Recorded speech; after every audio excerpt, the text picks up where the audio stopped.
मुखलिस मुवाहिद दोस्तों, अस्सलामु अलैकुम वरहमतुल्लाहि वबरकातुहू। हम इस वक्त आज सऊदिया के वक़्त के मुताबिक क्या टाइम हुआ जी?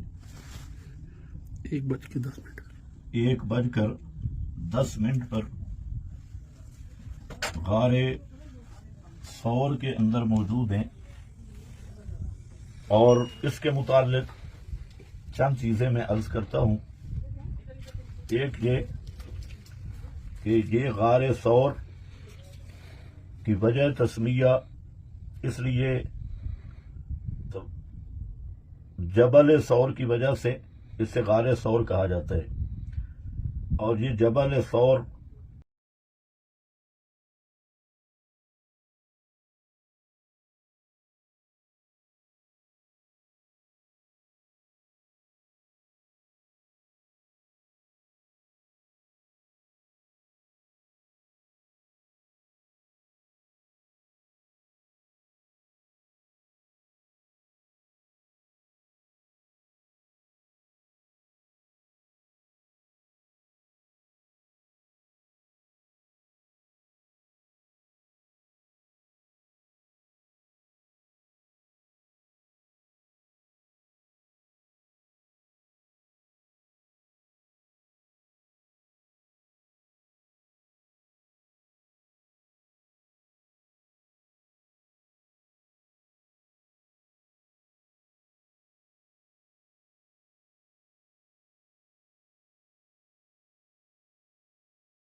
माइयत तामा और माइयत कामिला पैगंबर करीम की हासिल हुई और जिनकी किस्मत में हर नंबर में अव्वलियत अल्लाह ने रख दी है। बादर रसूल अव्वल नंबर अबू बकर सिद्दीक का है और तमाम मुसलमानों और अहले ईमान का यही नजरिया है। तो हजरत सिद्दीक अकबर रजी अल्लाह तआला अन्हु का खानदान इसी गार में 3 दिन तक हजरत अस्मा बिनते अबी बकर वो खाना लाती रहीं। इसके साथ भी एक लंबी तफसील है। अब्दुल्ला इब्ने अबी बकर वो खबरें लाते थे मुशरिकीन की और मुशरिकीन का खोजी वो सनादीदे कुरैश को लेकर इस गार के ये जो जगह नजर आती है पीछे यहां तक पहुंचा और नबी करीम अलैहिस्सलाम और हजरत सिद्दीक अकबर यहां तशरीफ फरमा थे। तो अब भी अगर नीचे से देखा जाए तो यहां बैठने वालों के और लेटने वालों के कदम अगर नीचे वो अपने कदमों की तरफ देखें तो ये नजर आ सकते हैं। अब तो उन्होंने सीढ़ियां बना दी। तो उस मकाम पर सिद्दीक अकबर रज़ी अल्लाह तआला अन्हु ने जब देखा कि ये तो बिल्कुल करीब आ गए, तो हजरत सिद्दीक अकबर को नबी करीम अलैहिस्सलाम की फिक्र हुई। तो उस मकाम पे अल्लाह ताला ने कुरान मुकद्दस में ऐसा तज़किरा किया कि जिस पर घंटों तकरीर की जाए तो दिल सैर नहीं होगा।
अबियत सिद्दीक को मनसूस तौर पे बयान किया और नस्कती के अंदर बयान किया।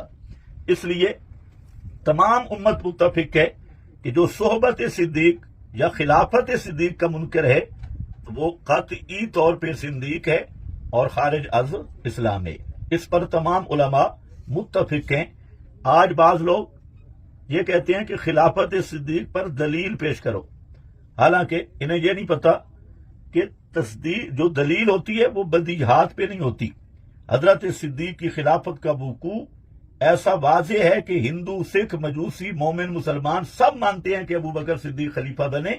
तो जो चीज ऐसे मुतय्यन है कि जिसमें किसी को शक नहीं, तो ऐसे इस पे दलील मांगना ऐसे है जैसे सूरज दोपहर पे और कोई कहे कि आप दलील पेश करें सूरज के वजूद पर, या उसी आदमी को कहा जाए कि तू पैदा हुआ अपने मखलूक होने पर या पैदा होने पर दलील पेश कर। तो जैसे ये हिमाकत है, तो इसी तरह इस तरह की हिमाकतें की जाती हैं। तो मैं आज ये कर रहा हूं कि जहां अल्लाह ताला ने एक तो होमा जमीर में और सानी इस नैन ये इसमें जाहिर है, होमा जमीर है। तो अल्लाह ताला ने अबू बकर नबी करीम अलैहिस्सलाम को इसमें जाहिर में भी तस्रिया की सूरत में इकट्ठा जिक्र किया और जमीर में भी होमा तस्रिया की सूरत में इकट्ठा जिक्र किया, जिसमें ये बताना मकसद मालूम होता है कि पैगंबर करीम का जाहिर और बातिन